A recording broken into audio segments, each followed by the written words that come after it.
Agar man T ni o'rniga N bo'lganda, Nuriddin. Yaxshi, hazarsin. Hop. Birinchi sochamiz. Hammaga ko'rinyapti? Ko'radi.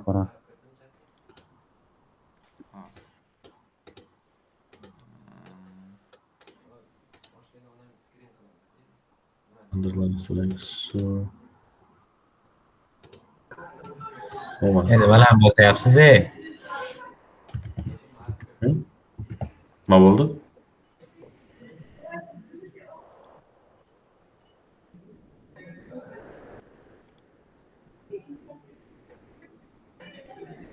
Bo'lim ketdingmi? Assalomu alaykum, olasizlar. Nima gap? So'rab kutib qo'ydim. Bo'ldi. qabul qilinmaydi. Ketdingmi? Go. Hop. Yana bir eslatib qo'yapman, anaqa zonasida kutmaydi.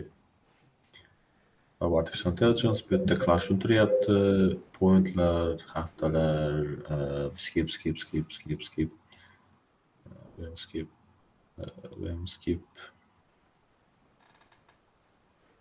Shunaqa birinchi kutilyapti. Qayerda o'rganadigan narsa izlayapman, menimcha shu yerda chiqmayapti. Yo'q, bu просто skip ekan. Birinchi dars просто. Qarang, anu O'tamiz. qanaqa formulalar ishlatadigan misol masalalar beradimi? Ko'rmaysizmi? Menimcha shunaqa bo'lishi kerak, chunki boshqa bergan narsa yo'q. Faqat shu zadachalar. Cook. Hop, bu yerda teoriyani bir qaytarib ketsa bo'ladi. Agent, ya'ni entity environment that acts upon environment, to is agent faqatgina tipi sizga input olib output bermaydi, o'zi environment bilan interaction qilish mumkin. State a configuration of the agent and its environment. Просто shu qanaqadir set of states. Okay, initial state, action choices that can be made in a state, actions, transition model. Bitta state'dan keyingi state'ga o'tayotganingizda o'rtadagi state bu transition model.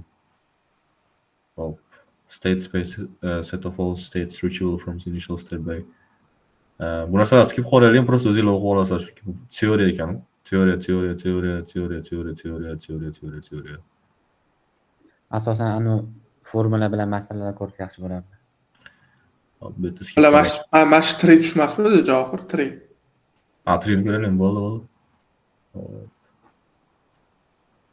Breadth first search, ya'ni bu yerda shallows ketyapti, ya'ni siz nima qilasiz? Hamma direction bo'yicha ketaverasizda. Aytaylik, search representation.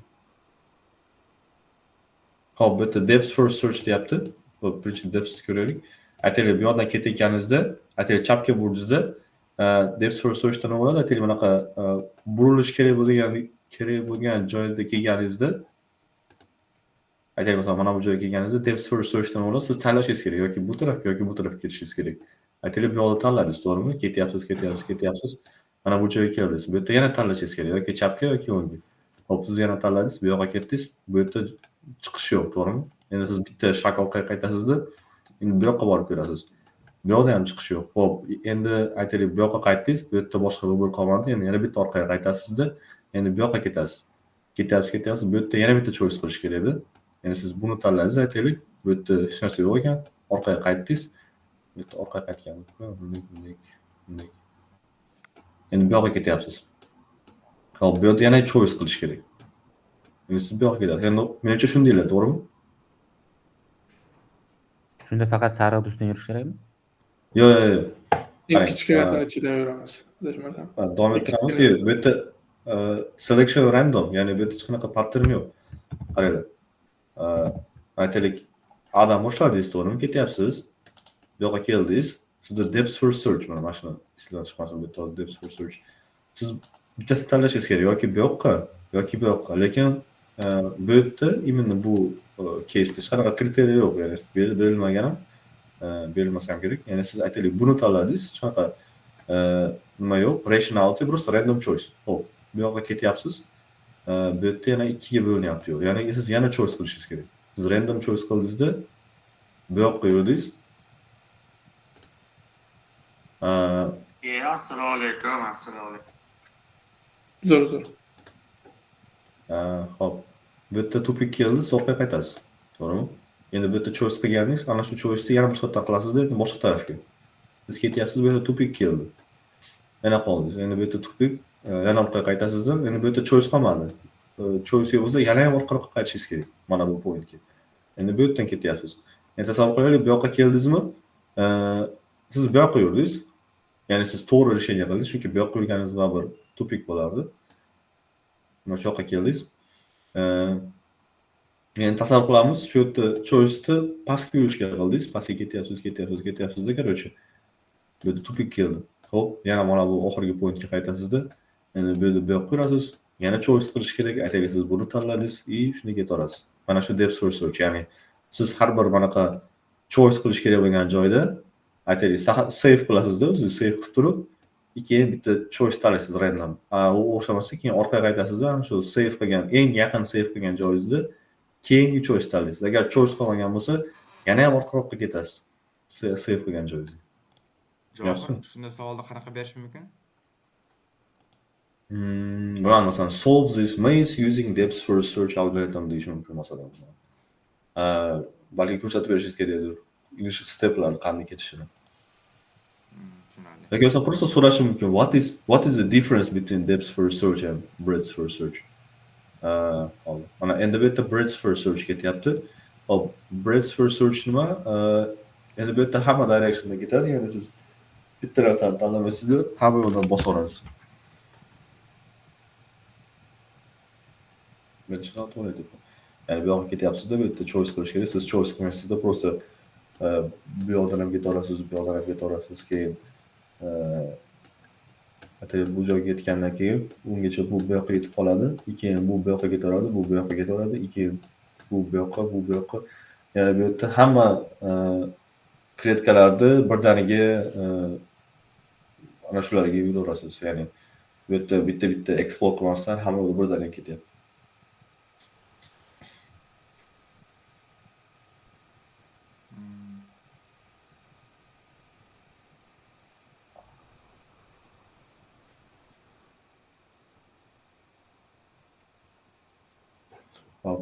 Search that uses no problem-specific knowledge. Search that uses problem-specific knowledge to find solutions more efficiently.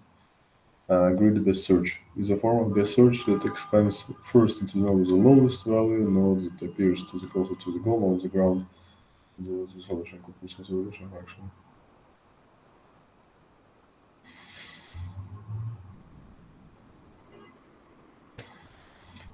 Best search that expands first with the node with the lowest HN value, то есть lowest HN value is the node that appears closest to the goal on the ground that is likely to lead to solution quickly.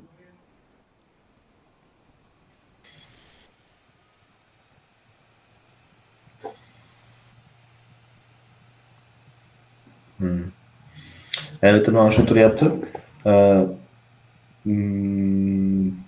Bu yerda yozib chiqqan, ya'ni bu yerda kletkalar bo'yicha, ya'ni masalan aytaylik, mana biz E'dan boshlayapmiz, B'ga borishimiz kerak. Keyin mana bu harflar, ya'ni 1, 2, 3 bular mana shu B'dan bo'lgan distansiyalar. Mana qarang, mana 2, mana B'dan bo'lsa 1, 2, 3, 8, 9, 10, 11 ham. Keyin biz bu yerda greedy based searchda shu valueni kichkinalarni tanlashimiz kerak. Ya'ni shunday ketadi, 16, 15, 14, 13, 12. 12 ga keldida, bu yoq 13, bu yoq 11, to есть qaysini tanlash kerak? 11 ni tanlaydida, 2 ketaveradi. 8 ga keldida, ikkalasi ham 7 aytaylik, buni tanladida, bu yoqqa tupiga kelib qoldi, просто orqaga qaytadida, keyin mana bu yoqdan ketaveradi. Mana 5 ga keldi, 4 bilan 6 ning o'rtasida bir turibdi. Bu qaysini tanlaydi? 4 ni tanlaydi. To'g'ri, bu noto'g'ri, lekin bu yerda value kichkinaroq ekan. Shu yerda bunday ketadida. Bu yerda tupik keldi, yana qaytadi, keyin bu qaysini tanlaydi, shunda bu yerga ketaveradi.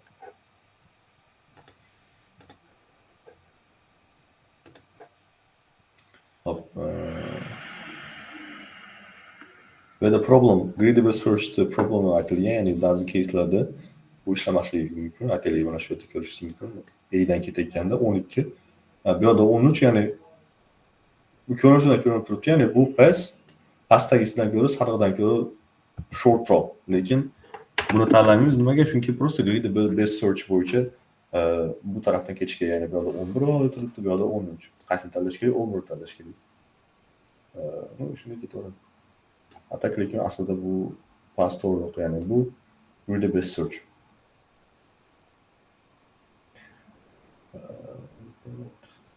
Really best search. Yani bu yerdan xuddi shu narsa. A-star search. Algorithms that expands node with lowest value. Cost to reach node, estimate to go to lowest. Xo'p, bu yerda endi nima bo'lyapti? Endi bu yerda qo'shib chiqyapti. Ya'ni birinchi value bu siz nechta step qilganingiz, ya'ni bu yerda birinchi step, ikkinchi step, mana uchinchi step, to'rtinchisi, 5 xuddi, ya'ni siz qancha necha step yursiz, xuddi shu value birinchisi. Ikkinchi value nima? Ikkinchi value bu b dan bo'lgan distance, ya'ni mana 1, bu yoqda 2, bu yoqda 3. Ya'ni b ga qancha yaqin bo'lsangiz, mana shu ikkinchi value shuncha kichkina bo'ladi. Bu yerda A-star search bilan ishlatadi. Bu yerda A-star search bu mana shu ikkalasini qo'shmasini ishlatadi. Ya'ni eng yaxshi pace tanlash uchun. Xo'p, yana biz bu yerga ketyapmiz. Aytaylik, mana bu yerda faqatgina bitta pace, bu yerda choice turibdi. Xo'p. Bu yerda 5 plus 12 bu 17. 17. Bu yoqqa yurish 6 plus 11, bu yoq ham 17. 6 plus 13, bu уже 19.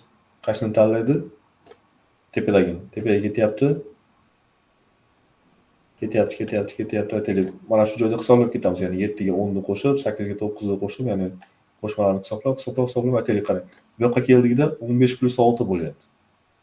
Ya'ni biz 15 ta step yurdik va bu kletka b dan 6 ta 6 step uzoq. 15 plus 6 bu necha? Bu 21. Ya'ni biz bu yoqqa yurganimizda bu choice'dan o'zi katta bo'lib ketdi. Ya'ni bu yoqda 19 bo'lardi, aytaylik bu yoqqa yurganimizda. Bu yoqda 21 bo'lyapti. Ya'ni biz 17 dan 21 ga ko'chdik, demak biz natural directionga ketyapmiz-da. Demak, bu yoqda chopamizda, orqaga qaytamiz. 19 bo'ldi, shu yoqdan ketyapmiz. Yetdik. Endi bu yoqda 21 turibdi, to'g'rimi? Agar aytaylik biz bu yoqdan ketayotganimizda qaysidir value 21 dan baland bo'lganda, biz yana qaytardikda, keyin bu yoqqa ketardik. Chunki 21 dan baland, lekin bu bunda emas, bunda emas. Bu yerda hamma value 21 dan past. Chunki shu pastdan ketaveramiz. Qanaqadir savollar bormi? 21 bo'lib qolsa ham qaytmaymiz ekanda oxirni. Tushunmadim. 21 bo'lsa ham qaytmaymiz ekanda deyman. To'g'ri, oxirida 21 bo'ldi.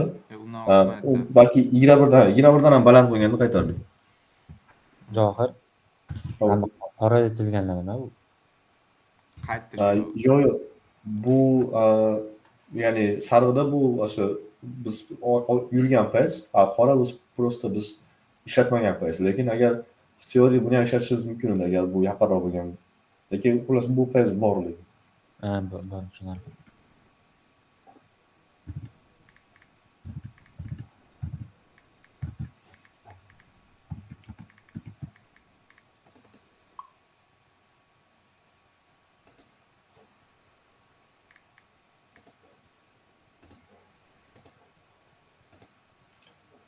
Q1. What is machine learning? Shuni yodlab qo'yishinglar kerak. То есть типа machine learning artificial intelligence'ga kiradi, deep learning machine learning deyiladi. Machine learning'da turli type bor, ya'ni supervised learning, unsupervised, reinforcement, recommender system.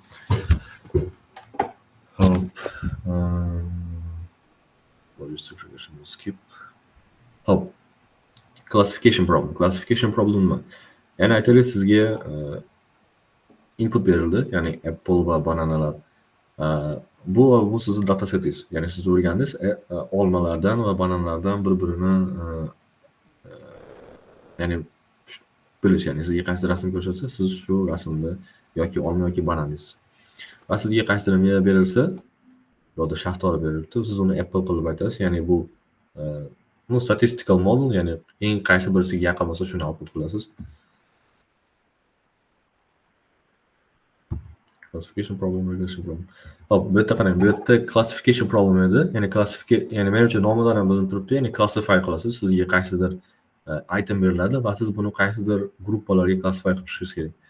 Bu yerda esa regression problem. Regression problemni buni xuddi future prediction deyishingiz ham mumkin. Aytaylik, masalan sizda bunday chart bo'ladida, masalan qanaqa ma'lumotlar bersa bo'ladi. Masalan price size deylik, ya'ni bu qanchalik item kattaligi, bu qanchalik qimmatligi. Va bizda data set bor, ya'ni size mana shuncha bo'lsa, price shuncha bo'lyapti, size shuncha bo'lsa, price shuncha bo'lyapti. Ya'ni bizda shunaqa pointlar borda. Bizda shunaqa data set bor, ya'ni ko'p datalar va buni haqida aytaylik, qanaqadir item borda. Ana shu itemni price va size. Biz nima qilishimiz kerak? Biz shu yerda qanaqadir zakonomernost topishimiz kerak. Ya'ni qaysi funksiya bo'yicha bular distribution bo'lyapti. Va shunda bizga qaysidir aytaylik boshqa itemni size berilganda, aytaylik bizga berildi, size teng 5. Price ni top deyapti. Biz nima qilamiz? Biz shu dataset bo'yicha mana shu предположительный liniyani topib turib, shu price ni predict qilamiz. Bu narsani siz qilmaysiz, bu narsani ML model qiladi, lekin trainingni siz qilasiz. Xo'p. Va bu yerda xuddi shu narsa bizga temperature bilan Celsius va temperature Fahrenheit berilgan. Va tasavvur qiling, xuddi shu chartda faqat bu yoqda Celsius, bu yoqda esa Fahrenheit. Mana shunday nuqtalar berilgan. Mana shu nuqtalar bo'yicha biz mana shunday zakonomernost topishimiz kerak, ya'ni qanaqadir rule shu datasetdan. Va bizga input berilganda 45 Celsius. Va biz buni Fahrenheitni bilmaymiz. Nabarat bo'ladi Javohir. Nimaga? Fahrenheit tepada, Celsius pastda bo'ladi. X, Y. Funksiya X dan Y topiladi. To'g'ri. Shunday. Shu Celsius berganda biz shu Fahrenheitni topishimiz kerak shu data bo'yicha.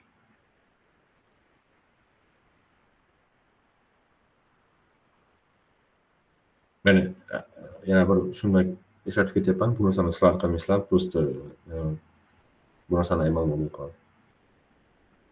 Okay. Last time problem dimensional action. Skip. Input model output.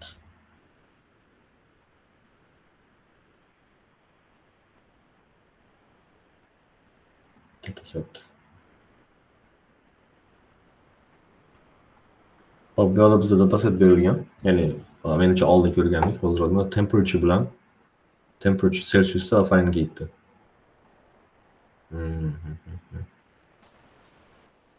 House prices dataset.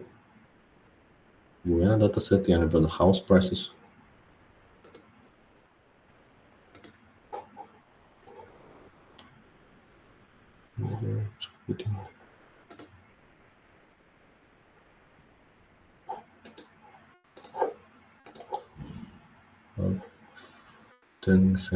Datasets. 1, 2, 3, 4, 10, 15, 20, 25. Variable output number of training. Hop. Bu inputimiz. X, Y bu outputimiz. Number of training samples, ya'ni bu prosta M bu indexation desak bo'ladi, ya'ni prosta mana bu M1, mana bu M2, ya'ni M bu prosta indekslar. One training example, ice training example of bu yerda hozircha hech qanaqa mathematical calculation yo'q, shunchaki tushuntirishlar ekan. One training example, ice training example.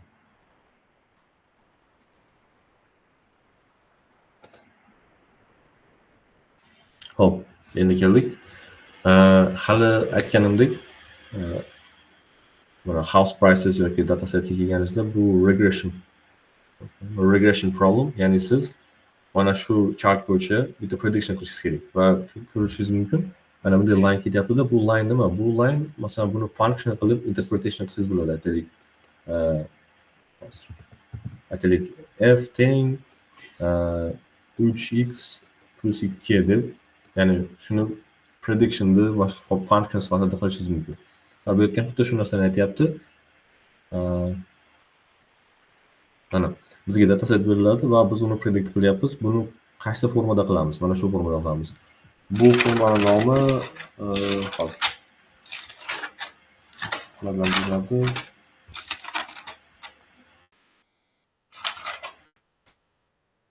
Models prediction rule. Ya'ni bizning modelimiz shunaqa formula sifatida output qilib beradi bizning predictionimiz. Hypothesis, temperature, bu bizning case'imizda mana bu prediction emas, bu aytaylik biz mana value'lar berganmizda, ana shu value'lar mana shu funksiya bo'yicha ishlashini biz bilamiz, lekin model bilmaydi. Ya'ni biz modelga faqat data berganmiz. Va qanchalik bizning modelimiz mana shu funksiyasi shunga yaqin bo'lsa, biz shunchalik to'g'ri prediction qilgan bo'lamiz. Ya'ni xullas shuni shunga yaqinlashtirish kerak. Bu qanday ishlaydi? Hop.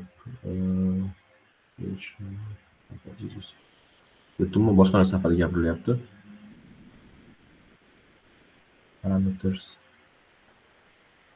Har xil hypothesislar haqida, typelar haqida gapirilyapti. Aytaylik, masalan, sizda temperature datasetingiz shunday bo'lishi mumkin, yoki shunday bo'lishi mumkin, yoki shunday. Biz mana bu examplega buni aloqasi yo'q. Ya'ni har xil mana shu setlarning valuelari shunchaki primiy berilgan ekan. Hop.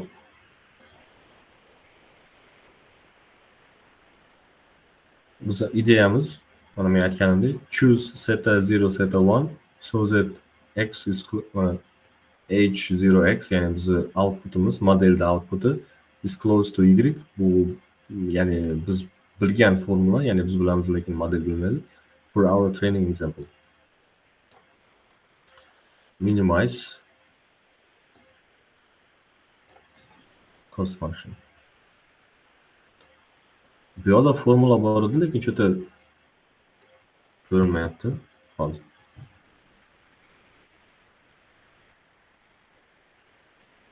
Mana shu bo'lishi kerak.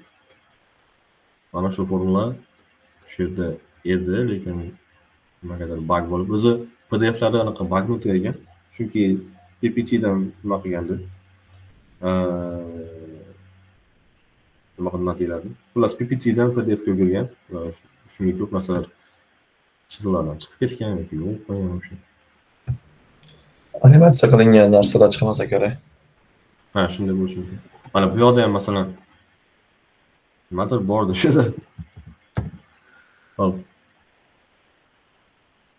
Hypothesis, parameters, cost function. Hop, cost function nima?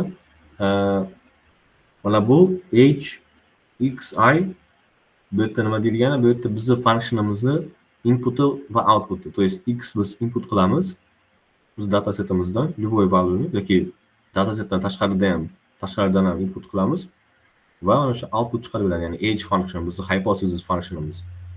Y esa bu biz bilgan value. Aytaylik, men hali aytgandim, ya'ni biz modelga qaysi dataset berganmiz va bu dataset qaysi function bo'yicha ishlashini biz bilamiz, lekin ML modelga aytmaganmiz. Ya'ni ML model o'zini prediction qildi va mana shu h function bilan kelib chiqdi. Lekin biz mana shu y function ishlatib, ya'ni o'zimiz bilgan to'g'riligini bilgan functionimizni test qilib chiqamiz. Ya'ni aytaylik x value bersak, buni outputi va haqiqiy funksiyaning outputini tekshiramiz ayrimizda va uni difference, ya'ni aytaylik bizning h functionimiz mana bunday. H function demak bu model prediction qilgan.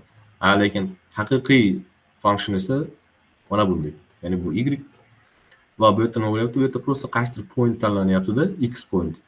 Va buni difference ko'rilyapti. Ya'ni qanchalik modelni predictioni haqiqiy funksiyadan difference mana delta. Mana shu delta bo'lyapti mana shu joyda. Mana shu bu delta.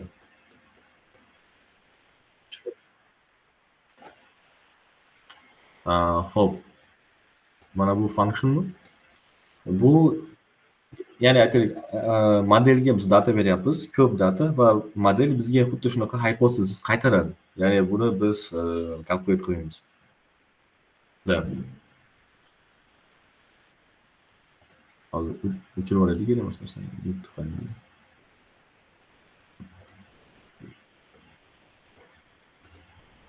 Xuddi papir. Hop, hop, mana shu datalarni topib chiqyapmizda. Keyin nima qilyapmiz? Ana shu datalarni hammasini qo'shib chiqyapmiz.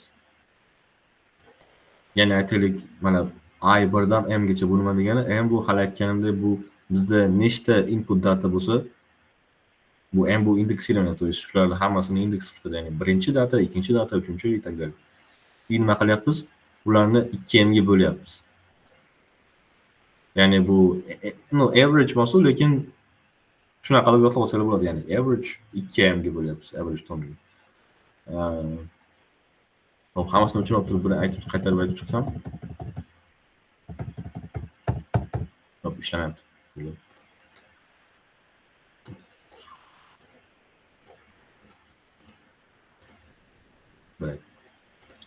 Mayli.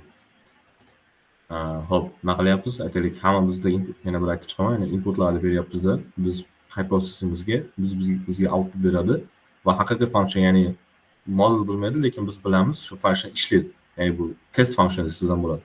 Va farqini topib chiqyapmiz delta.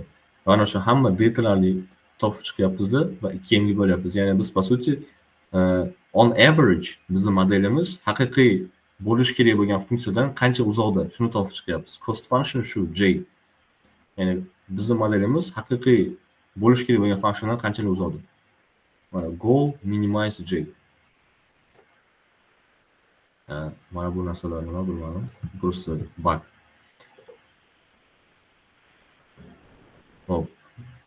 Mana bu men aytgan narsa, mana bu yerda deltani topib chiqyapti. Mana bu cost function funksiya.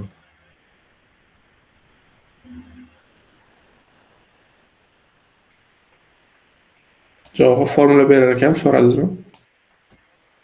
Ha, shuni yozib olishim kerak. Hozir yozaman.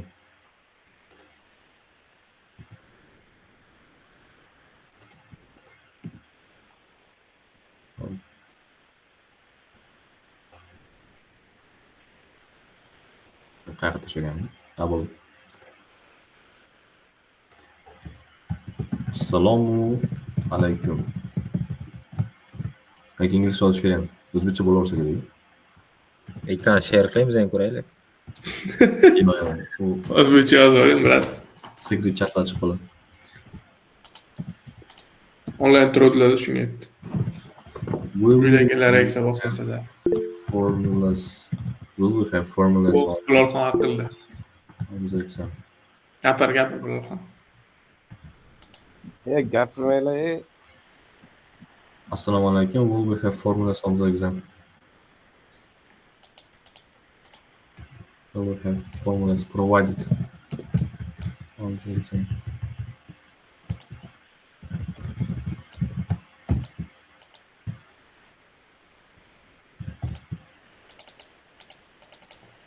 Bo'ldi, yozdim. Blok bo'lmasa bo'ldi. Mayli. At least ignore qiladi. Blok qilmaylik. Bunaqa metodlar. Ha, mana masalan bittasini ko'raylik. Masalan J teng 1 bo'lyapti. Ya'ni 1 input qilinyapti. Agar 1 input qilganimizda nima bo'ladi? Hx, ya'ni bizning hypothesis functionimizga, ya'ni model qaytargan functionga biz 1 ni input qilamiz va bizga u qanaqadir output qiladi. Va xuddi shu narsa bu haqiqiy function haqida, ya'ni bu yerda уже shunday. Уже true function. Va uni shuni difference'ni topamizda 2 ga ko'paytiramiz. Stepen.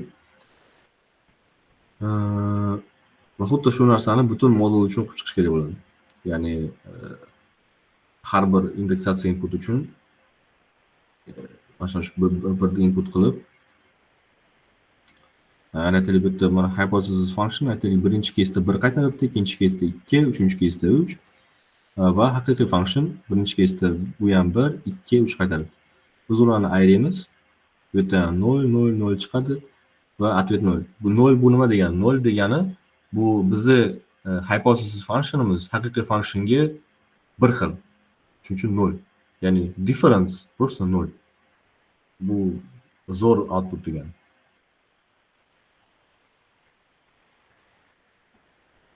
Hop. Mana bu cost function, ko'rdik.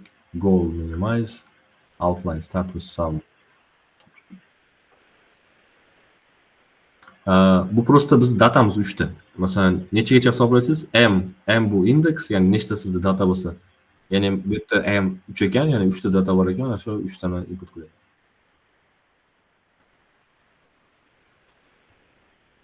Start with sum, keep changing to reduce j until okay.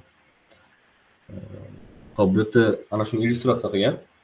Ya'ni bu yerda mana bu joyda boshlanganda, to'xtang, hozir gradient o'tmadik. Menimcha gradient qaraman. Keyin qaytib kelamiz bu narsaga. Mana gradient desam. Hop. Bu function, bu funksiyani formulaligini boshqa formulani atlash kerak hozir.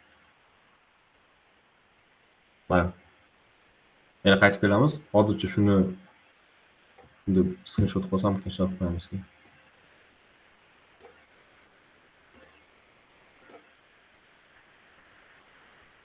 Qayerda edik? Shu yerda edik. Ctrl V. Ctrl V ishlayapti. Tamam.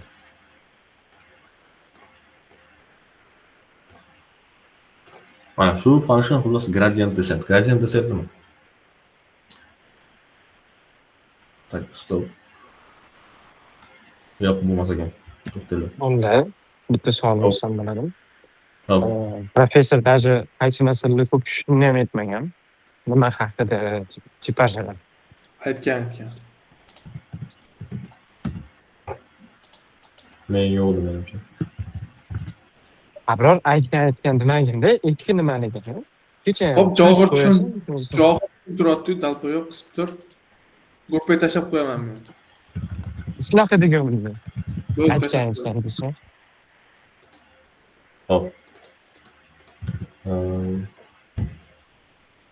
Gradient desent nima? Ya'ni hali ko'rdilar qanchalik bizni funksiyamiz, ya'ni bizni hypothesis funksiyamiz haqiqiy true funksiyadan uzoqligini ko'rib chiqdik.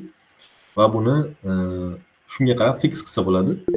Ya'ni bu yerda setalar hali ko'rganlar mumkin. Mana hypothesis functionimiz bo'lsa, ya'ni h равно mana seta 0 plus seta 1 x. Seta bu konstantalar, x bu variable, ya'ni x har safar o'zgarib turadi. Ya'ni bu yerda h of x function. Va biz mana shu setalarni biz model prediction qiladi. Xo'p, mana shu prediction qilganimizda qanchalik mana shu h value haqiqiy modeldan uzoq bo'lsa, shunga qarab shu value-ni setadan ayirib olamiz. Aytaylik, masalan bizda prediction bo'ldida, lekin h functionda output'i haqiqiy true functiondan 3 taga ko'p bo'ldi. Biz nima qilyapmiz? Prosta olyapmiz, ana shu 3 value-ni mana shu setalardan biridan ayirib yuboryapmiz.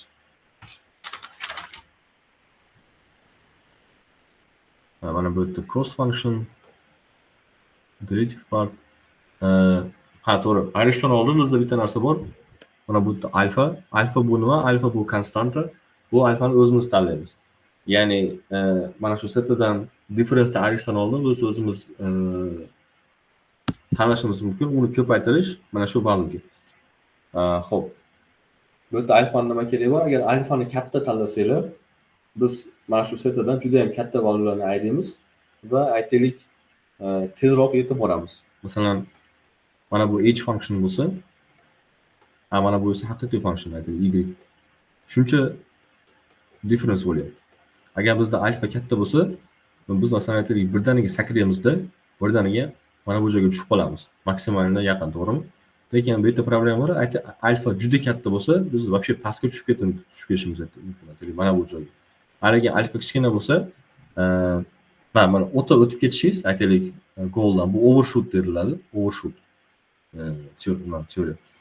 alfamiz kichkina bo'lsa esa biz sekin-sekin qilmaymiz. Aytaylik, bitta iterationdan keyin h mana bu joyga keladi. Ikkita iterationdan keyin h mana bu joyga keldi. Keyin shunday bo'ladi. Sekin-sekin h y ga yetib boradi.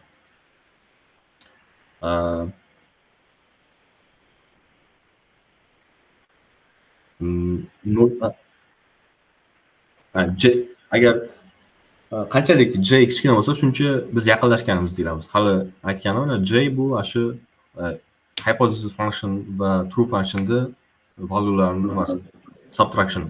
Qanchalik j kichkina bo'lsa, biz shunchalik true functionga yaqin bo'lamiz. Biz hypothesis functionimiz.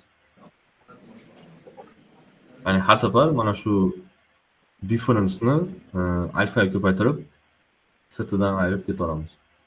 Shunchalik yaqinlashib ketaveramiz.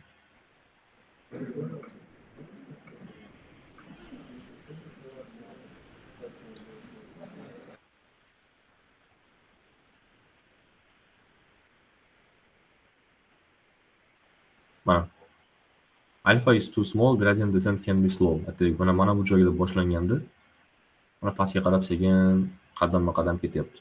Oxiriga yetib bor. Is too large, gradient can overshoot. Aytaylik, mana bu joyda bo'lganda overshoot qilyapti-da, pastga mana bizni goalimiz mana shu nuqta. Minimum. Unga borishdan unga shunday overshoot qilyapti-da, bu yoqqa kelib qoldi. Keyin aytaylik, siz yana overshoot qilsangiz, bu minimumga borishdan aytaylik, bu yoqqa kelib qoladi. Ya'ni hech bu yoqqa yetib bormaymiz. Xo'p.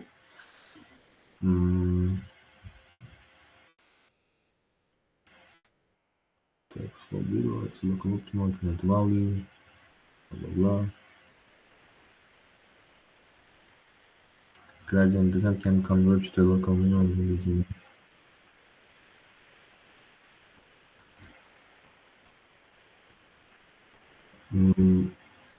Qaraysiz, agar qarasangiz, aytaylik, iteration bo'ladi, yana qayta-qayta. Aytaylik, siz alfa qaysini olganingizdan keyin sizda j hech nolga yaqinlashmayapti. Yoki o'ylashingiz mumkin, alfani o'ta katta olib qo'ydim deb, alfani kichaytirib ko'rasiz va shunda siz mana shu qanaqadir loopdan keyin j nolga yaqinlashyapti, demak bu siz to'g'ri directionga ketyapsiz.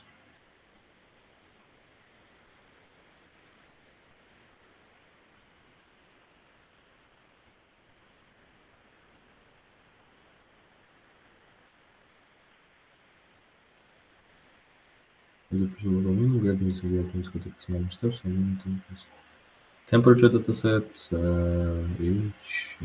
okay, bu eski example.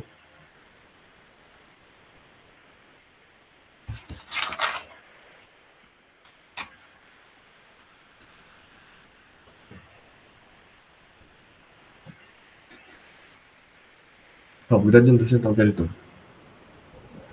Repeat until convergence. Qalayotganda mana iteration bo'ladi, bu yerda loop. Blah blah blah blah blah blah blah.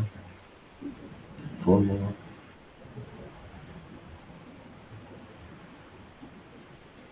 Okay.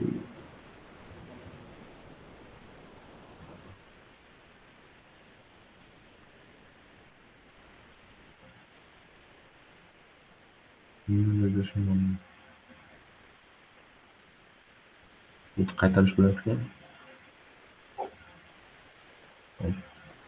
Mana formulalar. Mana shu formulalarni yodlab olish kerak. Ikkalasini. Mana yana aytganimdek, bizni hypothesis function, true function har bir value uchun ayirib chiqyapti-da, farqini topyapti va mana shu farqlarni hammasini qo'shib chiqyapti, mana sigma bilan. Sigma boy. Keyin ana shularni qo'shib chiqqandan keyin количествosiga bo'lib o'tyapti. Ya'ni по сути, hamma difference'larda average'ini topyapti-da. Ya'ni ikkita functionda difference'ning average'ini topib turib, uni alfa ga ko'paytiryapti. Mana shuni setidan ayirib yuboryapti. Mana shunda yangi setamiz. Ya'ni xuddi shunaqa qilib qayta-qayta iteration ketaveradi va seta 0 shu value keladi-da, hypothesis true functionga yaqinlashib boradi. Ya'ni bizda j value, ya'ni j bu cost function, haligi birinchi ko'rgan formulamiz, shu 0 ga qarab ketadi. Mana shu formula bu gradient descent algoritm.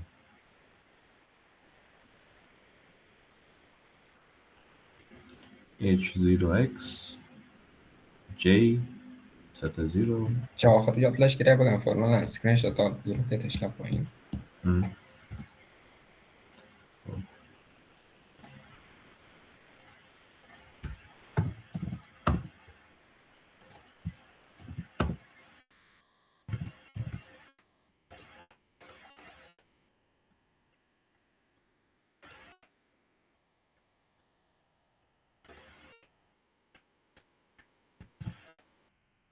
Hop, H0x iterations cost function gradient descent. Bu qaytarish ekan xolos.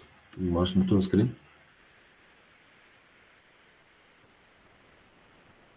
Thank you.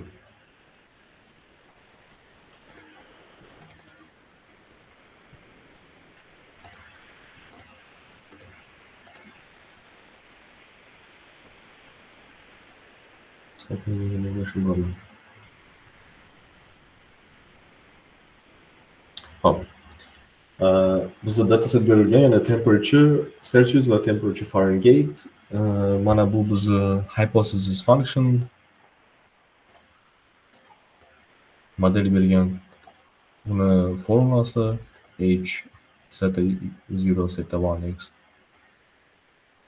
Mana bu ekan. Yani zeta 0 32, zeta 1 bu 1.8.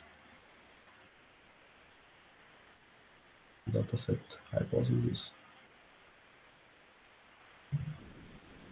Hop, hali bizda value faqatgina bitta edi. Ya'ni mana bu oldingi slaydda, ya'ni bizda x faqatgina bitta, bizda faqatgina bitta variable bor. Bu yerda multi variable linear regression, ya'ni bizda o'sha x'lar ko'p bo'ladi. Mana x1, 2, 3 zeta bu adashmasam infinite bo'lishi mumkin oxirigacha. Shundan kelib chiqyapti. hx teng zeta 0 qo'shamiz.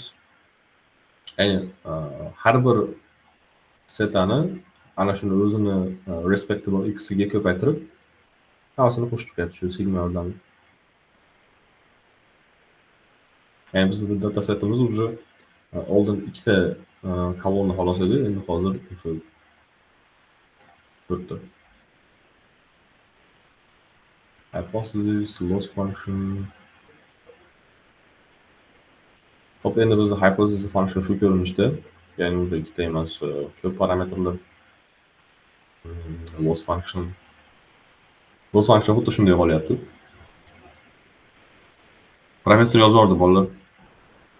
Formulalar bo'lmaydi ekan. Yodlash kerak ekan.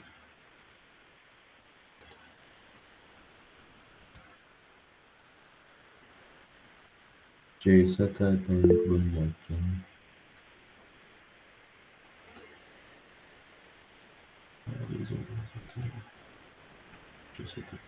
Super bölüngen ekan, zeta sigma n h zeta x i minus y ikkinchi stependa. Mana shu cost function birinchi slaydda ko'rganimizdek minimize loss. Bizning goalimiz minimize j0, xullas shu qanchalik nolga yaqin bo'lsa shuncha yaxshi gradient descent oladi. Yani hali ko'rgan nimamiz formula. Dataset.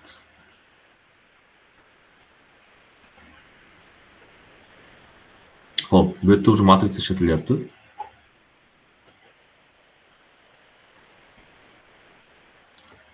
Ya'ni hx ni endi representationni mana bunaqa linear formula emas, matrica. Mana bu x,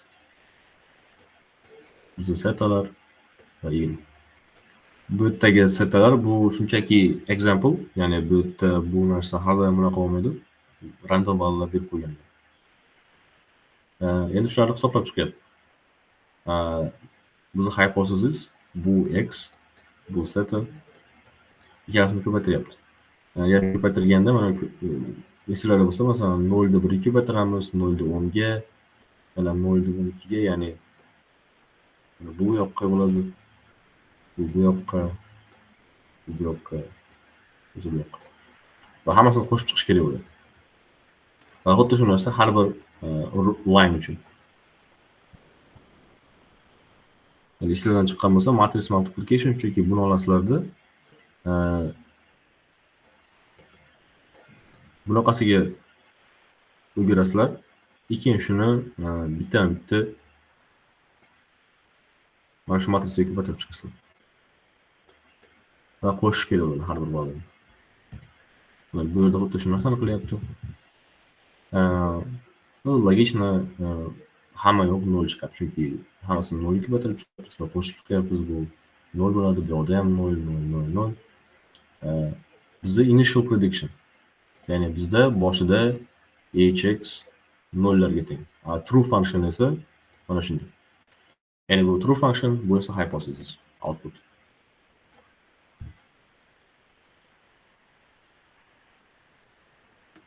Hop, hypothesisdan true function ayryapmiz. Bizda shu chiqdi. Ya'ni bu difference, delta hal etgandik.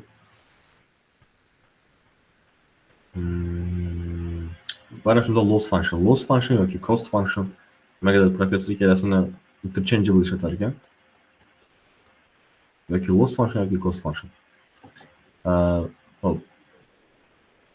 Mana bu h zeta x minus y mana shu bizda уже bor. Mana bu. Mana bu joydagi matritsa -50, -59, -68. Hop. Endi shunda nima qilyapti? Shularni har birini qo'yib chiqyapti. Mana -50 kvadrat, -59 kvadrat, -68 kvadrat. Ya'ni по сути mana bizni mana shu hypothesis functiondan true functionda ayridida va mana shu value'larni shu joyga qo'yib chiqdi. Va bu yerda kvadrat bor. Kvadratga возвести qilib chiqdi. -50 kvadrat, -59 kvadrat, -68 va hammasini kvadrat qilib chiqdi. Va ana va qo'shdi, nimaga qo'shdi? Bu yerda sigma bor. Shu sigmani deb hammasini qo'shib chiqdi. Hammasini qo'shib chiqqandan keyin ularni 1 bo'lingan 2 bilan ko'paytirish kerak. M bizda 5. Nimaga 5? Chunki bizda 5 ta element bor mana. -50 bu birinchi element, 2, 3, 4, 5. 5 ta element. Oxirida necha chiqyapti? 2393 chiqdi. Ya'ni bizda cost functionimiz shu value. Ya'ni shunchalikka bizni hypothesis function haqiqiy functiondan uzoqdir. Ya'ni bu juda katta value. Iloji boricha 0 ga yaqin bo'lishi kerak. Hop, zeta 0, loss function j0, minimize loss, gradient descent. Hop, endi gradient descent uchun yangi function. Buni qayerdan kelib chiqishini va qanday ishlashini umuman bilmayman, lekin ishlaydi. Va shuni yodlab olish kerak hozir. Screenshot olib gruppga tashlab qo'yaman.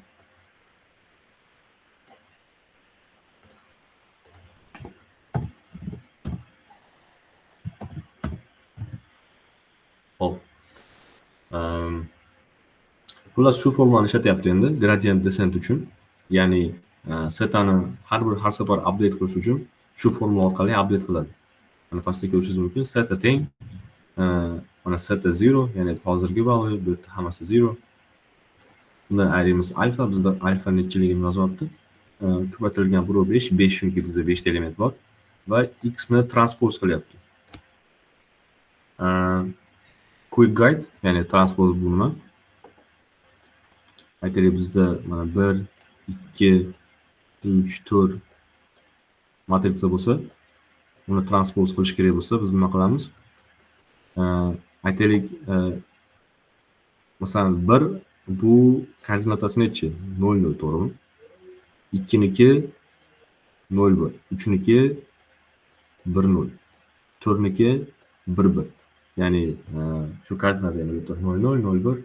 Bu yerda ikkinchi o'zgaryapti, bu yerda birinchi value o'zgaryapti, bu yerda ikkinchi. Shularning koordinatalari. Biz nima qilamiz? Shularni birinchi va ikkinchi valuelarni hisob qilamiz. Ya'ni bizda nima bo'lyapti? 0, 0 o'z joyida qoladi, 1, 1 o'z joyida qoladi, lekin 0, 1imiz 1, 0 bo'ladi. 1, 0 esa 0, 1 bo'ladi. Bu yerda nima o'zgaryapti? Bu koordinata mana shu 1, 2, 3, 4 koordinatalar. Ya'ni endi 3 ta koordinatasi 0, 1 bo'ldi. 2 niki esa 1, 0 bo'ldi. Bu nima degani? Bu yerda mana 1 o'zining joyida qoldi, 4 o'zining joyida qoldi. 2 esa 1-0 bo'ldi. 1-0 bizda mana bu joyda. 3 esa 0-1 bo'ldi. 0-1 esa mana bu joyda. Ya'ni по сути mana shu har bir matrisadagi valuelarni koordinatasini topib chiqasiz va shu koordinatasidagi ikkita birinchi va ikkinchi valueni o'rnini solib qo'yasiz.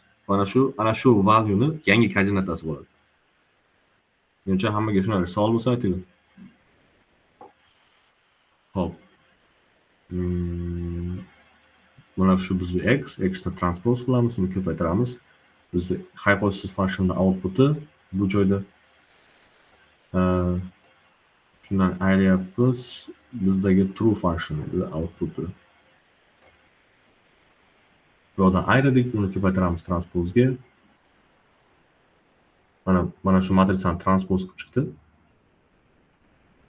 Va bu matrisani ayirib ko'rdi. Bu javob ya'ni -50 -59 va bu ikkalasini ko'paytirish kerak. Ko'paytirib turib javobi shu ekan.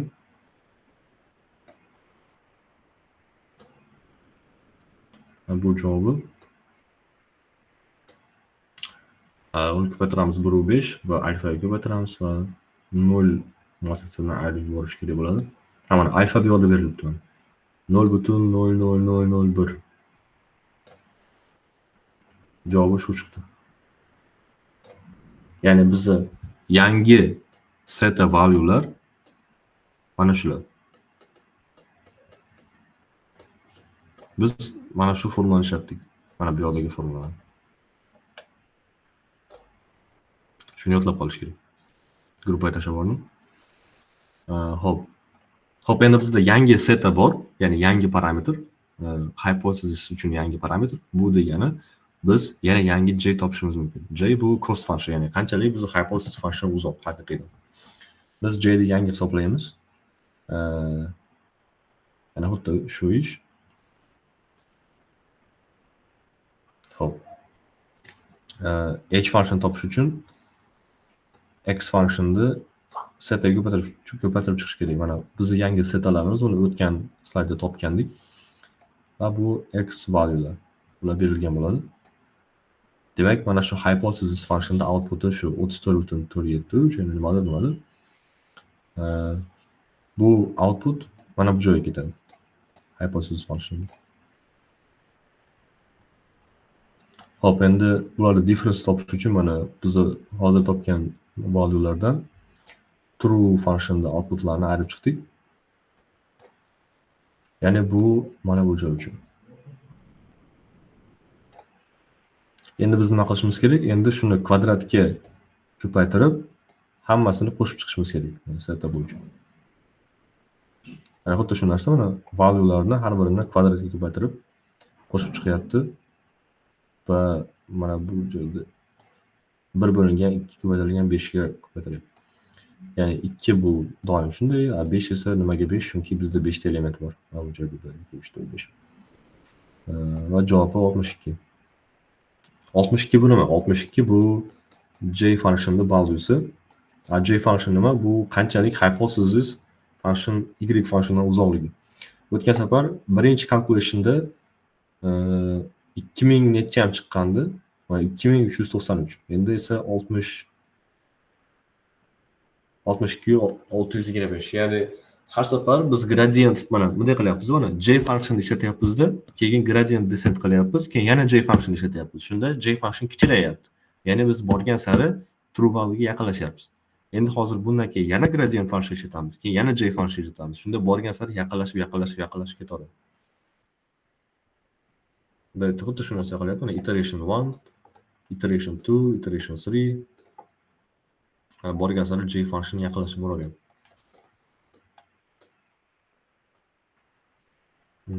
Qaytarilish, mana loss function, cost function ishlatgandik. Bizga goalimiz minimize j, gradient descent. Bu shunchaki bizga berilgan valuelar, inputlar. Hop, bu yerda kod yozyapti, kod. Yangi equation. Hop, biz gradient descent ishlatgandik. Lekin buni o'rniga yana formula bor. Uni nomi normal equation. Normal equationda bu ana shu gradient descent o'rniga ishlatsa bo'ladi. Ya'ni buni yana qayerdan kelib chiqishini tushuntirmagan va o'zim ham tushunib o'tirmadim, shunchaki yodlab olish kerak. Ya'ni bu nimaga ishlatiladi? Bu ana shu mana shu bizni hyperparametrlarimizni update qilish uchun, ya'ni ana shu bizni hypothesis function'ni parametrlarni update qiladida va uni yana ham true functionga yaqinlashtiradi. Bu yerda xuddi shu narsani qilyapti. Mana bizga inputlar berilgan, mana bizda x'imiz, bizda y'imiz. Shularni olyapti-da, shu functionga orqali setani calculate qilib chiqyapti. Mana birinchi x ni transpose qildi.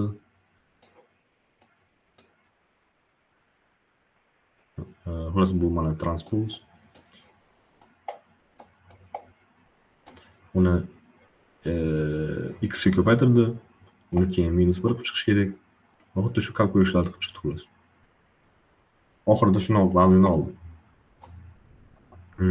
Bu nima degani? Bu yangi setani valyusi h teng seta 0 plus seta 1 x bo'lsa, ya'ni h esa bizda seta yangilandi. Xullas mana bu yerda difference ketyapti. Mana gradient descent. Need to choose alpha learning rate to find optimal solution. A lot of iterations required. Very good if number of features is very large. No need to choose alpha learning rate. No need to iterations. Very slow if the number of features is very large. Need to be calculated. Hop. Mana bu eng main point. Hozirgi normal equation hozir ishlatganimiz. Very slow if the number of features is very large. A gradient descent very good if the number of features is very large. Ya'ni bizda mana bu x juda ham katta bo'lsa, gradient descent ishlatish kerak. Kichkina bo'lsa unda normal equation. Menimcha bu teoriyada tushishi mumkin, juda zo'r savol ekan. Shuni yodlab olish kerak. Bu patrapdan.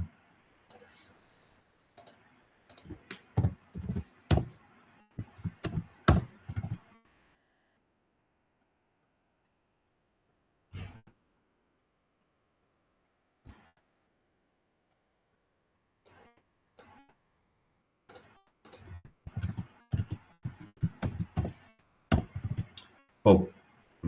Savollar?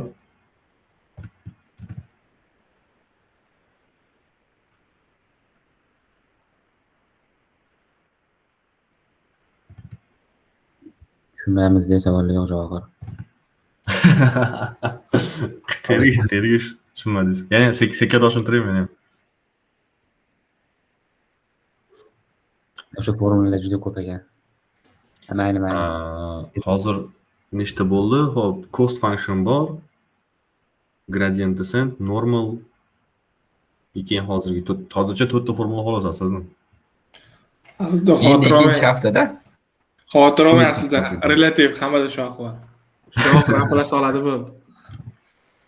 Yo'q, men ham ko'p narsa bilmayman lekin. Tushunmasdan nima bo'layotganini tushunmasda, anu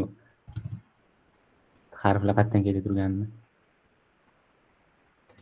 Ya masalan, qaysi joyga tushunmadingiz? Shu formula yodlab olsam bo'ldi ekan-ku. Taqarab chiqaman ham o'zim.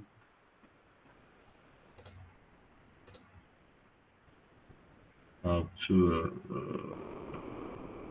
o'sha eng qiyin menimcha topiklardan bittasi shu.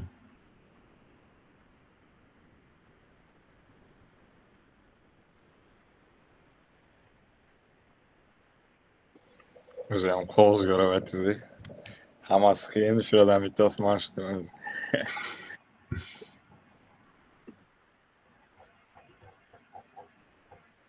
Hop.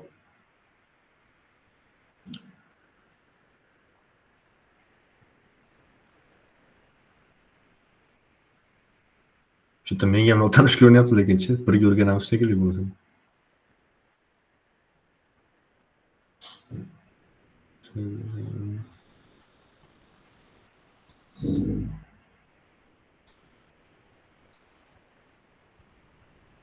Hop, to'g'ri, buni birga o'rganamiz ekan. Yoki bo'lmasam keyingi mavzuga o'tib ketishimiz mumkin, bunga keyin qaytib kelamiz. Keyingi mavzuga o'ting. Sal o'rtadan boshlaying, 3-vikdan. Yo, bunga qaytib kelamiz lekin. Просто Esimga aytdim o'zi nima. Keyin bitta narsani aytmasam bo'lmas ekan.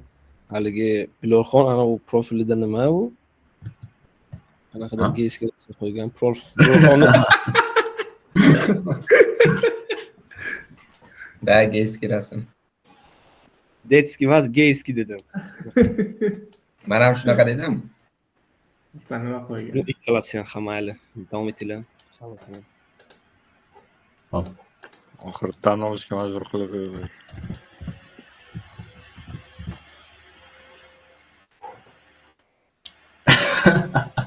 Давай, чопон. Hop. 3 bo'ldi xullas. Nima bo'ldi? 3 bo'ldi xullas. Skip qo'yapmiz, keyin qaytib kelamiz, nimadir bo'lsa. Вообще пиздец ekan. 3-2 ketyapmiz. Introduction to evaluation, performance metrics, implementation of performance metrics. Tak, bu yerda nimadir bir qarab chiqing. Hop, shunaqa. Kerakli narsa yo'q ekan bu yerda. Hop, bu yerda generalization ability. Bizning machine learning modelimizda main point'i bu generalization, ya'ni qaysi pointlarda ya'ni patternlarni topish kerak, qisqa qilib aytsam. Bu yerda qanaqadir problema bor? Overfitting bor. Overfitting nima degani? Aytaylik, sizda hali ko'rsatganimizdek dataset bor. Sizning modelingizga dataset berildi va sizning datasetingizdan kelib chiqib model juda zo'r ishlayapti. Lekin datasetdan tashqari qaysidir value bersangiz, umuman problema bo'ladi. Bu nima degani? Bu overfitting. Ya'ni siz berilgan dataset bilan zo'r ishlaydi, lekin undan tashqari hamma yo'l bilan dabdab. Bu overfitting degani. Keyin underfitting degani bor. Poor performance on both. Ya'ni siz bu yerda bu случайda ham datasetda ham dabdab ishlaydi va datasetdan tashqari ham dabdab ishlaydi. Model selection. Machine learning often involves selection based model from several options without objective evaluation. It's difficult to determine from. Hop, bu kelimasi. Parameter tuning.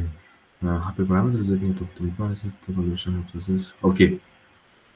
Hyperparameterlarni optimize qilish kerak debdi. Bu nima degani? Hali ko'rganingizdek, masalan, age function mana bunday ko'rinishda edi. Age teng theta 0 plus theta 1x.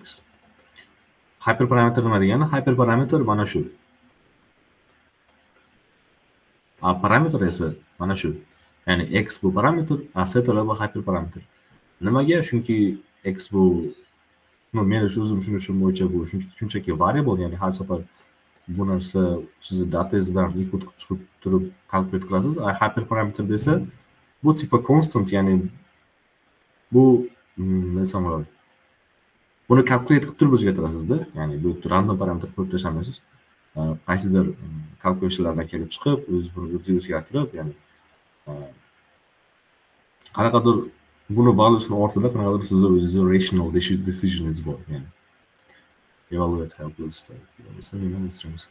evaluation enables practice to understand universal errors and model results and error struggles for example announcement of high dimensional spaces. Buni ham kerak yo'q. Major dimension bodies models need to be evaluated against best dimension. Buni ham kerak yo'q. Hop, done. Supervised learning. Hop, bu yerda nimani keltiryapti? Supervised learning, ya'ni o'sha MLning bitta subtype'ida uni o'zini ham subtype'lari bor, ya'ni classification problem va regression problem. Aytgancha, birinchi slaydda tushuntirganim kimlar esidami? Classification problem va regression problem farqi. Yo'q.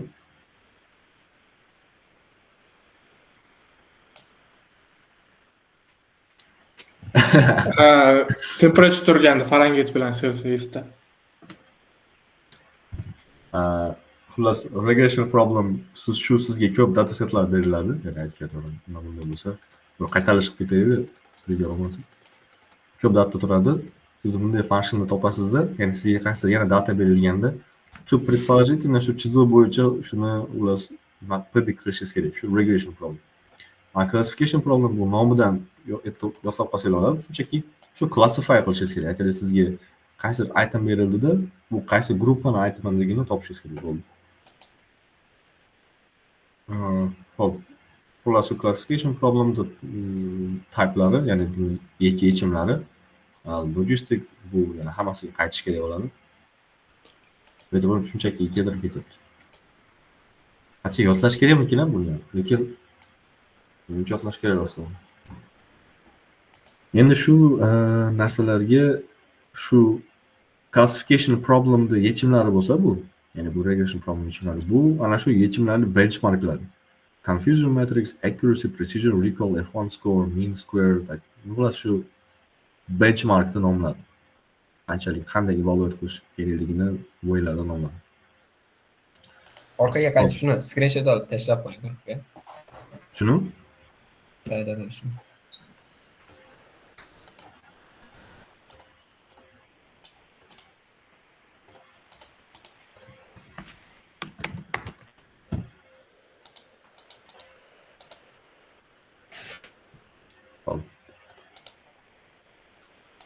Mean square error.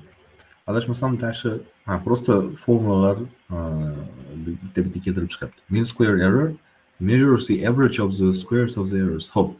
Bizda mana bu hypothesis function, bu esa true function. Shularni ayirayapti-da, square olyapti. Demak, bu yerda nima qilyapti? Ya'ni yana eski narsa, ya'ni qanchalik shu hypothesis function'ni valyulari true functiondan uzoqligi, ya'ni deltalarni topib chiqyapti, raznisalarni, farqlarni. Mana shularni square qilib turib, hammasini qo'shib chiqyapti. Mana shularni average'ini topyapti. Ya'ni on average how far is our hypothesis function from the true function. Shunday. Root mean square error. Xuddi shu function, lekin shunchaki square qilib qo'ygan. Nimaga? Chunki bitta narsa bor, aytaylik, sizni hypothesis functioningiz true functiondan 1 ga uzoq bo'lsa, sizga qanchalik uzoqligini aytaylik, masalan 1 qaytaradi. Aytaylik 3 bo'lsa, sizga 9 qaytaradi. Ya'ni bu yerda nima bo'lyapti? Ko'paytirish bo'lyapti-da. To есть, aytaylik, sizni problemingiz qanchalik kattaligini ko'paytirib tashlayapti. Shunga qarab siz vывод qilasiz-ku. Aytaylik, masalan, qarang, 1 bilan 3 ni farqi shunchaki 2, to'g'rimi? Lekin sizga mana bu MC'ga 9 qaytaradi, 8 qaytaradi farqi. Ya'ni bu yerda qanchalik error katta bo'lsa, uni shunchalik ko'pirtirib qaytaradi. Qanchalik kichkina bo'lsa, uni shunchalik kichraytirib qaytaradi. Bu yerda esa RMC shunga qarshi urish uchun buni square qilib turib qaytaradi. Ya'ni sizda qanchalik problemingiz kattaligini ko'paytirmasdan aytadi-da. Ya'ni qanday bo'lsa shunga aytadi, bitizga. Mean absolute error. The average of absolute difference between predicted one is to large errors. Xo'p. Bu yerda mana xuddi shu narsa, RMCga o'xshab, lekin shunchaki bu yerda kvadrat qilmaganda, короче, просто mavjud. Model deyiladi. Bu shu narsa. Model. Shu narsaga olib turib, yana bularni hammasini qo'shib chiqqan va average'ini topgan. Mana bu joyda ozgina ChatGPTdan qo'shimcha if all errors matter equally, unda shu mean absolute error tanlash kerak, my. Agar large errors must be crushed hard, unda MC yoki RMC tanlash kerak. Bu ya'ni oldingi formula. R squared represents the proportion of the variance of the target variance explained by the model equals to considered fit. Hop, bu yerda farqini topib chiqyapti. Uni square qilib turib, hammasini qo'shib chiqish kerak. Bu yerda esa просто y mean topyapti. Ya'ni y mean bu true function'da hamma valyularni qo'shyapti-da, ularni average'ini topyapti. Ya'ni the average value of the true function shuni ayryapti, bunga bo'lyapti. Menimcha bu formulalarni shu tushuntirishni to'g'risi pointini ko'rmayapman. Ularni просто yodlab chiqish kerak. Keyin nomini yodlab chiqish kerak. Sizga aytaman, masalan, mana shu formulani ishlab dedi-da, mana shu formulani ishlatasiz. Misol bermaydimi shu formulaga nimani? Yo'q. Misol bersa, ishlashingiz kerak. Chunki masalan ko'rishingiz mumkin, masalan, mana bu bilan mana bu formula unchalik farqi katta emas-da. qanaqadir ChatGPT'dan topdim, ya'ni bularda qaysi keyslarni qaysini ishlatish kerak, lekin shunda ham halqumcha katta bo'lsa. Hop, confusion matrix. Hop, buni bidadan ham o'tdik adashmasam. A table that breaks down the predicted verses. Okay. Ya'ni bizda mana shunday data setimiz bor, test setimiz, ya'ni olmalar va bananlar. Uni bizga model input qilyapti-da va uni gruppalarga bo'lib prediction qilyapti. Ya'ni aytaylik bu gruppani bananlar dedi-da, buni esa olmalar. Lekin bu yerda xato bor. Agar ko'rmagan bo'lsanglar, bu yerda mana bu banan emas aslida.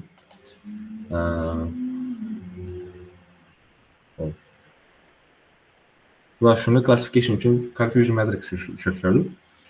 Ya'ni true negative, false negative, TM, FN, TM, FN, SPT.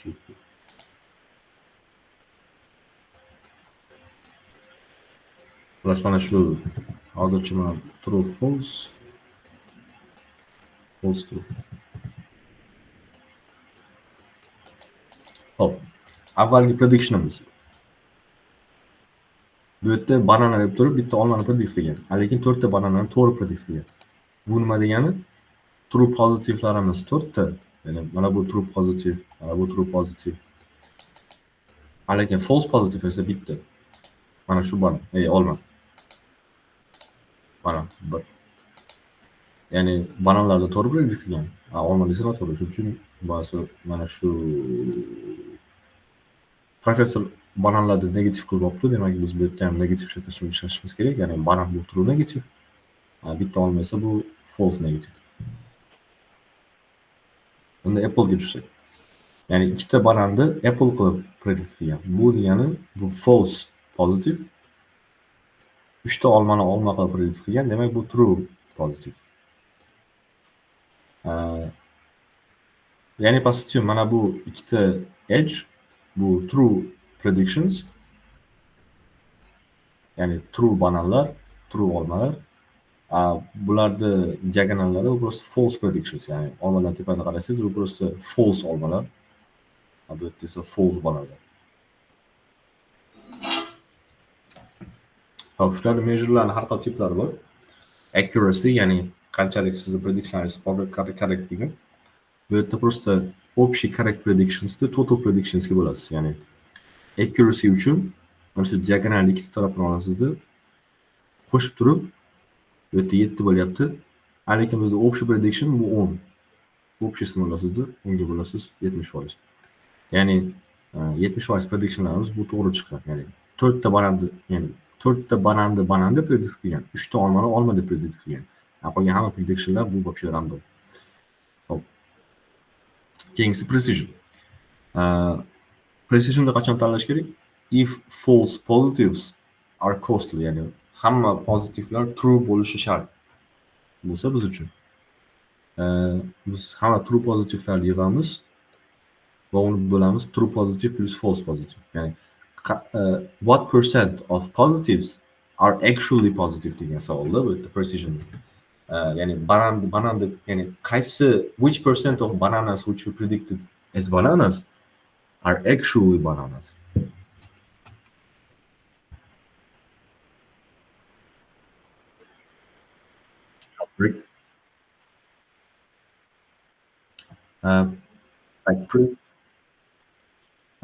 Precision'da bu yerda problema nimada? Problema esa aytaylik negative bilan pozitivni aytaylik qaysi values pozitivligini o'zingiz hal qilasiz. Aytaylik siz bu yerda hozir professor olmani pozitiv qilib olibdi-da, lekin aslida bananni ham pozitiv qilib olsa bo'lardi-da. Ya'ni bu yerda qaysi valuelarni qanday olganingizga bog'liq. Ya'ni qaysi itemni siz pozitiv qilib olishingizga bog'liq.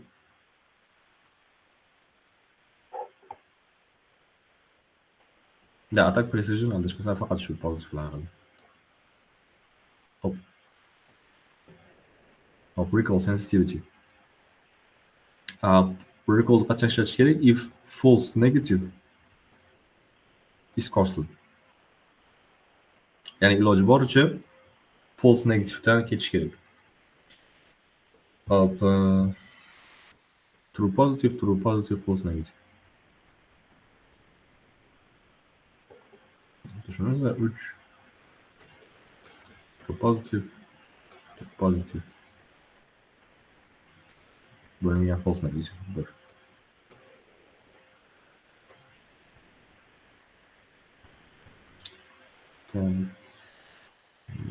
Nima qoldi? Buncha shunisi mana.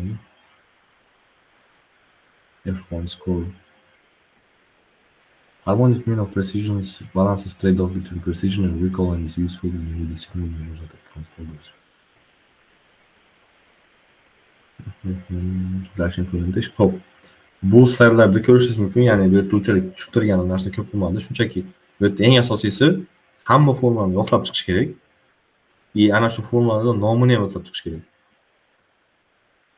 Menimcha u formulalar nimaga kerakligini yodlash shart emas. Menimcha bitta o'qib chiqsangiz tushunasiz, ya'ni просто errorni write qilish uchun bu yerda bu formulalar esa accuracy, ya'ni classification uchun.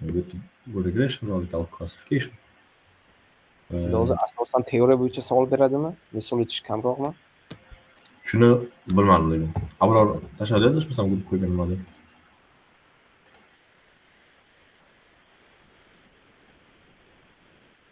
Shu Abrorni tashlagan narsasiga qarash kerak. Bunda qanaqadir example berilardi. Binary 0-1-0-1 o'shani ishlash kerak desam. Qayerda? Mana shu qismda aynan classification problemda. Classificationdami? Da, true false negative. Tamam, bitta shaptim. Sizda bormi? Videosi bor, Samobek kecha ko'rsatganini shuni tashlab qo'yaman. Vaqtingiz o'tib ko'rarsiz. Shu boshida ko'rsatgandim, boshiga kirganim.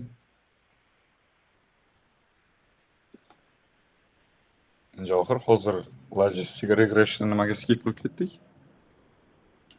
3-1 deyapsizmi? Ha. Buni o'zim bir qarab chiqishimiz kerak, bir 20 minutlik pererv olsak ham bir o'zim ko'rib chiqishim kerak. Kecha boshdan ko'rmadim menimcha. Esimdan chiqib ketgan.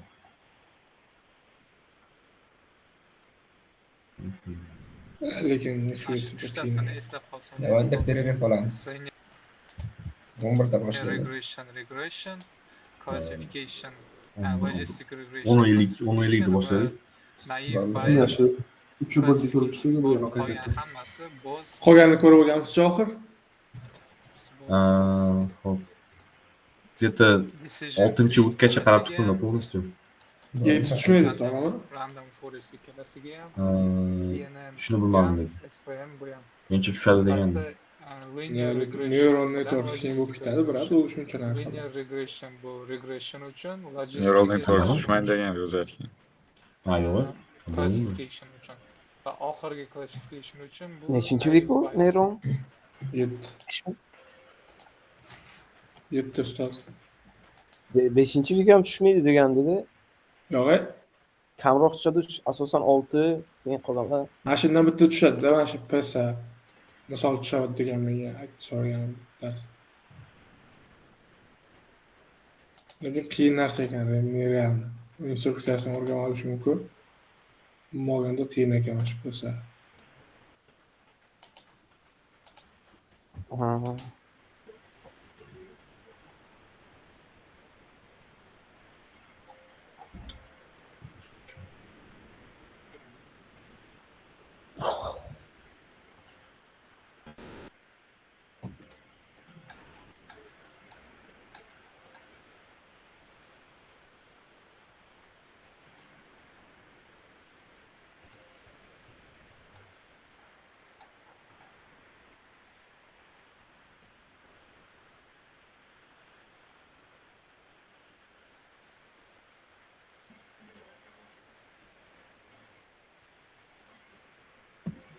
Nima qildi bolalar beri ko'rma?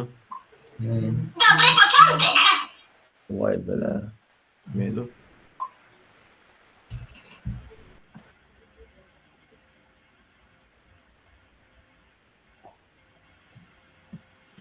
Bolalar esingizda yo'qmi? Ana PCA degan narsa bor-ku. Javohir. Hı? PCA bor-u. Hı. O'sha tushunib tushundimi? Tushadi, brat. Aniq tushadi. Yo'q, u ham nima qiyin narsa. Zabal narsa, brat, tushunadi. Bormasam ekzamni bilay. Aslida ko'proq balo olardi. Shu Javohirni ham bir yo'li qilsa, hammamiz balimiz bir xil bo'lardi-da. Buxonani siz mendan ko'proq ketasiz bugun ham. Ay yo'q, hozir yotibman ishonasizmi? O'rtada uxlab qoldim shekilli. Вообще, kecha tomog'im og'rib qoldi o'tirsam. Samolyotga keldim, brat. Yo'q, poyezdga kelganman, kecha samolyot bo'lmagan. Ah, bechara. Mashhaddan samolyotda. Javohir Google Meet'da o'chiramizmi hozir? Перегоргас o'qiyapsizmi yo? Yo, Javohir o'qishiga перегорda bu. Javohir chiqarib yuboraylik, tamom. U ochganmi? Yo, ochmagan, bu mohirra link bu. Xohlagancha unlimited. 4 kundan beri turibdi bu link. Nega rekord qilsa bo'lmaydi haqlar? Google Meet Premium so'raydi. Rekord qilish. Bo'ldimi? Men o'chiryapman rekordingni. La rekord bo'ladi. Ana,